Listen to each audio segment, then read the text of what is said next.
യേശുവിൽ ഏറ്റവും സ്നേഹമുള്ളവരെ, ഈശോയുടെ മനോഹരമായ ഒരു പ്രസംഗമാണ് അയൽക്കാരൻ്റെ വസ്തുക്കൾ നീ മോഹിക്കരുത് എന്നുള്ളത്.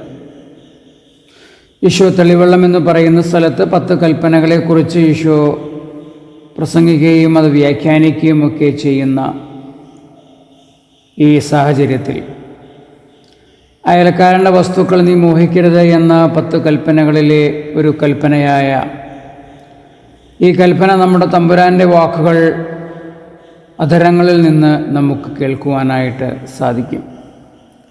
നിങ്ങളുടെ പ്രിയപ്പെട്ടവർക്കെല്ലാം ഈശോയുടെ ഈ വാക്കുകൾ ഷെയർ ചെയ്യണമേ എന്ന് വിനീതമായി അഭ്യർത്ഥിച്ചുകൊണ്ട് ഈശോയുടെ ദൈവത്തിൻ്റെ നമ്മുടെ തമ്പുരാൻ്റെ വിശുദ്ധമായ വാക്കുകളിലേക്ക് നമുക്ക് പ്രവേശിക്കാം. ആവശ്യമുള്ളവ ദൈവം എല്ലാവർക്കും നൽകുന്നു. അതാണ് സത്യം. മനുഷ്യന് എന്താണ് ആവശ്യം? ആഡംബരമോ, കുറേയേറെ വേലക്കാരോ, എണ്ണമില്ലാത്ത വിധം വയലുകളോ, അസ്തമയം മുതൽ ഉദയം വരെ നീണ്ടു നിൽക്കുന്ന വിരുന്നുകളോ അല്ല. മനുഷ്യന് ആകെ ആവശ്യമുള്ളത് ഒരു മേൽക്കൂര, ഒരപ്പം, ഒരു വസ്ത്രം, ഇവയാണ്. ജീവിക്കാൻ ഇവ ഒഴിച്ചുകൂടാവുന്നവയല്ല. നിങ്ങളുടെ ചുറ്റും നോക്കിക്കോളൂ. ഏറ്റവും സന്തോഷമുള്ളവരും ഏറ്റവും ആരോഗ്യമുള്ളവരും ആരാണ്? ആരോഗ്യമുള്ള സ്വസ്ഥമായ വാർദ്ധക്യം ആസ്വദിച്ച് ജീവിക്കുന്നതാരാണ്?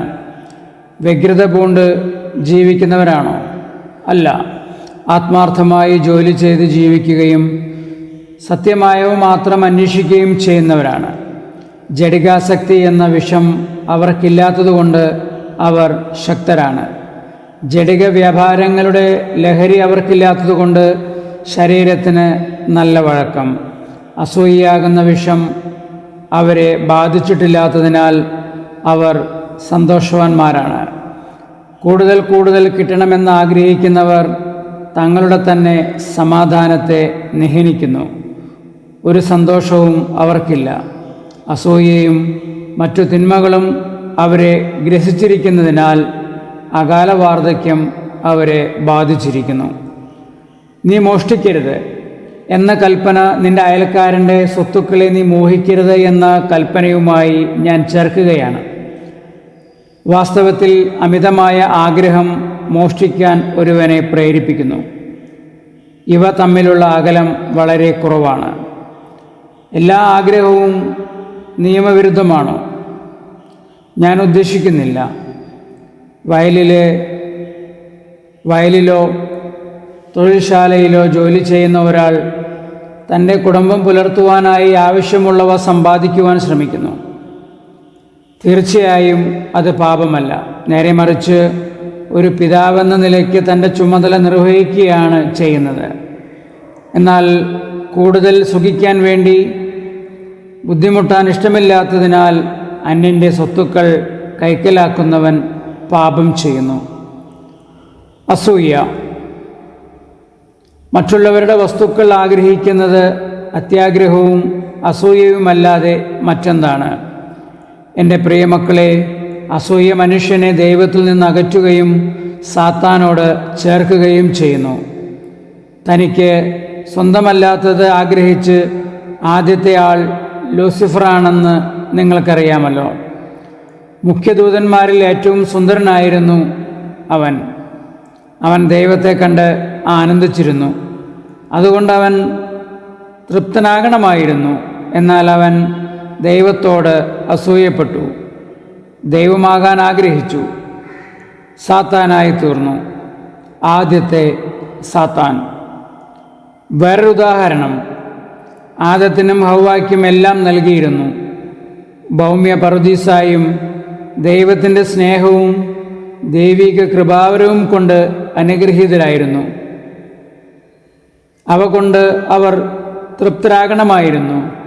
നന്മ തിന്മകളെക്കുറിച്ച് ദൈവത്തിനുള്ള അറിവിൽ അവർ അസൂയപ്പെട്ടു. അതിൻ്റെ ഫലമോ ദൈവത്തിൻ്റെ അപ്രീതിക്ക് പാത്രമായി ഏദനിൽ നിന്ന് പുറത്താക്കപ്പെട്ടു. ആദ്യത്തെ പാപികൾ. മൂന്നാമത്തെ അസൂയ. ആബേലിന് ദൈവത്തോടുണ്ടായിരുന്ന സ്നേഹത്തെക്കുറിച്ച് കായീൻ അസൂയപ്പെട്ടു. അവൻ ആദ്യത്തെ കൊലപാതകിയായി. അഹ്റോൻ്റെയും മോശയുടെയും സഹോദരിയായിരുന്ന മേരി മോശയോട് അസൂയപ്പെട്ടു. അവൾ ഇസ്രായേലിൻ്റെ ചരിത്രത്തിലെ ആദ്യത്തെ കുഷ്ഠരോഗിയായിത്തീർന്നു.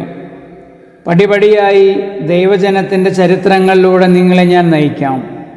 അപ്പോൾ നിങ്ങൾക്ക് മനസ്സിലാകും, അത്യാഗ്രഹമാണ് ജനങ്ങളെ പാപികളാക്കുകയും നാടിന് നാശം വരുത്തുകയും ചെയ്യുന്നതെന്ന്. വ്യക്തികളുടെ പാപങ്ങൾ ഒന്നുകൂടി നാടിന് ആപത്ത് വരുത്തുന്നു. പല നൂറ്റാണ്ടുകളായി അടിഞ്ഞുകൂടുന്ന മണൽത്തരികൾ മലകളായി തീർന്ന് ചില കാലഘട്ടങ്ങളിൽ ഇടിഞ്ഞു വീണ് ഗ്രാമങ്ങളെയും അതിൻ്റെ നിവാസികളെയും നശിപ്പിക്കുന്നത് പോലെയാണിത്.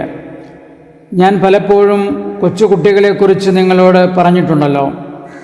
അവർ കാപട്യമില്ലാത്തവരും വിശ്വാസമുള്ളവരുമായതുകൊണ്ടാണ് അവരെക്കുറിച്ച് ഞാൻ പറയുന്നത്. ഇന്ന് ഞാൻ നിങ്ങളോട് പറയുന്നു, ആഗ്രഹങ്ങളൊന്നുമില്ലാത്ത പക്ഷികളെ നിങ്ങൾ അനുകരിക്കുക. നോക്കൂ, ഇപ്പോൾ ശൈത്യകാലമാണല്ലോ. തോട്ടങ്ങളിൽ ഭക്ഷണമൊന്നും കിട്ടുന്നില്ല. വേനൽക്കാലത്ത് കൂട്ടിവെക്കണമെന്ന ചിന്തയും അവർക്കില്ല. തീർച്ചയായും അവർക്കില്ല. അവർ കർത്താവിൽ ആശ്രയിക്കുന്നു.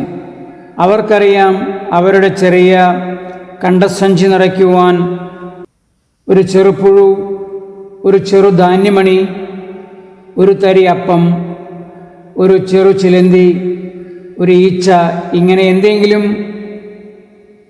എന്നും തീർച്ചയായും കിട്ടുമെന്ന്. ശൈത്യകാലത്തിൽ നിന്ന് രക്ഷപ്പെടുവാൻ ചൂടുള്ള പുകക്കുഴലിൻ്റെ മുകൾ അല്ലെങ്കിൽ ഒരു പിടി രോമം തീർച്ചയായും കിട്ടുമെന്ന് അവർക്കറിയാം. അതുപോലെ തന്നെ കൂടുകെട്ടാൻ സമയമാകുമ്പോൾ വയലിൽ നല്ല വാസനയുള്ള വൈക്കോലുണ്ടാകുമെന്നും കുഞ്ഞുങ്ങൾക്ക് കൊടുക്കാൻ കൂടുതൽ ഭക്ഷണം വേണ്ടി വരുമ്പോൾ തോട്ടങ്ങളിലും ഒഴിവുചാലുകളിലും നല്ല ചാറുള്ള മൃദുലമായ ഭക്ഷണം ലഭിക്കുമെന്നും മണ്ണിനും അന്തരീക്ഷത്തിലും ധാരാളം പ്രാണികളുണ്ടായിരിക്കുമെന്നും അവർക്കറിയാം. അതിനാൽ അവ സാവധാനത്തിൽ പാടുന്നു. സൃഷ്ടാവേ, ഞങ്ങൾക്ക് നീ ഇപ്പോൾ നൽകുന്നവയെക്കുറിച്ചും ഇനി നൽകാനിരിക്കുന്നവയെക്കുറിച്ചും അങ്ങേക്ക് ഞങ്ങൾ നന്ദി പറയുന്നു. അവരുടെ ഏറ്റവും ഉച്ചസ്വരത്തിൽ ഹോസാന പാടുവാൻ അവർ തയ്യാറാണ്. ഇണ ചേരുന്ന സമയത്ത് ഇണയെ കാണുമ്പോൾ, കുഞ്ഞുങ്ങൾ മുട്ടയിൽ നിന്ന് വിരിഞ്ഞു വരുമ്പോൾ സന്തോഷാധിക്യത്താൽ അവർ ഹോശാന പാടുന്നു. ഒരു പക്ഷിയേക്കാൾ സന്തോഷമുള്ള ഒരു സൃഷ്ടിയുണ്ടോ?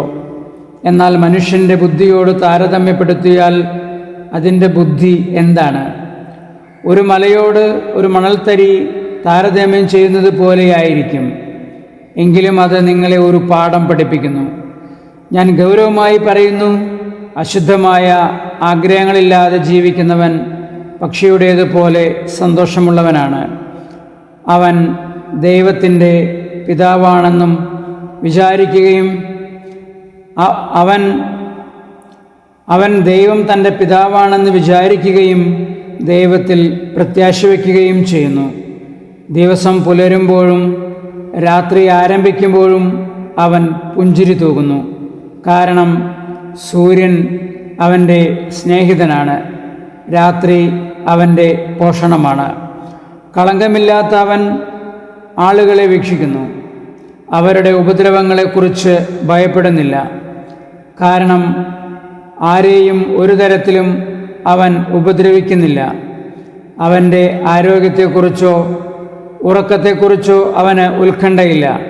കാരണം സത്യസന്ധമായ ജീവിതം രോഗങ്ങളെ തടയുന്നു എന്നും സമാധാനപൂർണമായ വിശ്രമം നൽകുന്നു എന്നും അവനറിയാം. അവസാനം മരണത്തെയും അവന് ഭയമില്ല. കാരണം അവൻ എപ്പോഴും നന്നായി വർത്തിച്ചതിനാൽ ദൈവം അവനെ നോക്കി പുഞ്ചിരി തൂകാതിരിക്കുകയില്ലെന്നവനറിയാം. രാജാവ് മരിക്കുന്നു, ധനവാനും മരിക്കുന്നു. രാജകീയ ചെങ്കോൽ മരണത്തെ നീക്കിക്കളയുകയില്ല. പണം കൊടുത്ത് അമർത്യത വാങ്ങാനാവുകയില്ല. രാജാക്കന്മാരുടെ രാജാവും കർത്താക്കന്മാരുടെ കർത്താവുമായവൻ്റെ മുമ്പിൽ കിരീടവും ധനവുമെല്ലാം ഒരുപോലെ നിന്ദ്യവസ്തുക്കളാണ്. കൽപ്പനകളനുസരിച്ച് നയിച്ചിട്ടുള്ള ജീവിതം ഒന്നു മാത്രമാണ് വിലയുള്ളത്. യേശുവിൽ ഏറ്റവും സ്നേഹമുള്ളവരെ, അന്യൻ്റെ വസ്തുക്കൾ ആഗ്രഹിക്കരുത് എന്ന ഈശോയുടെ മനോഹരമായ ഈ പ്രസംഗം എല്ലാ മക്കൾക്കും നിങ്ങൾ ഷെയർ ചെയ്യണമേ എന്ന് വിനീതമായി ഈശോയുടെ നാമത്തിൽ അഭ്യർത്ഥിക്കുകയാണ്. ദൈവം നിങ്ങളെ ഏവരെയും അനുഗ്രഹിക്കട്ടെ.